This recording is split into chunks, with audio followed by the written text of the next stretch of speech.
There's a classic line in the Vatican that the person who goes in as a pope comes back out as a cardinal. In other words, it's very hard to pick who's going to be the next pope. The conclave is a long tradition that goes back to the 1200s, when it took so long for cardinals to pick a pope that they decided they needed to lock these guys in. Francis named an enormous number of cardinals.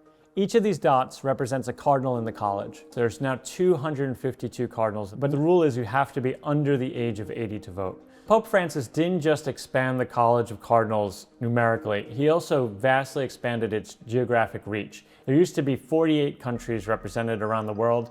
Pope Francis made it 71 countries. So that's a big difference. All of these cardinals can arrange in different alliances or coalitions or factions. If a region can actually vote as a bloc, if it can keep its cardinals together, it can be very powerful. There is a sense amongst some Italians and some Italian cardinals that it's time for the papacy to come home. Arguably the strongest candidate within the Italian group is Cardinal Pietro Parolin.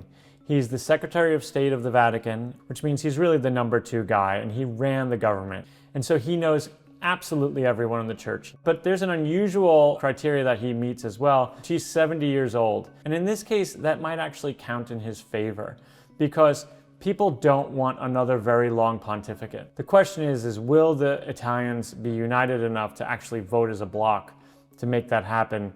And a lot of the people on the inside say that's not going to happen. And that's something I've heard maybe about the Asian region, that they are actually much more united than others. Cardinal Tagle of the Philippines is considered the favorite right now to sort of follow in the footsteps of Francis.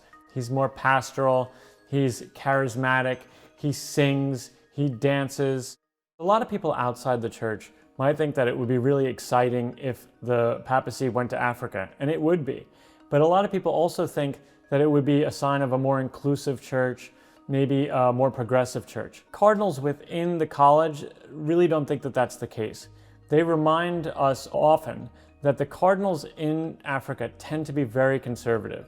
And some of the more liberal cardinals are very fearful that it would be a giant step back for the church in terms of politics. It was really important for Francis to find places and continents all around the world to say, no, the church is there too, and not just there, but the princes of the church are there, the people who will pick the next pope. And as a result, you have lots of people who really don't know each other in Rome right now deciding who the next pope will be.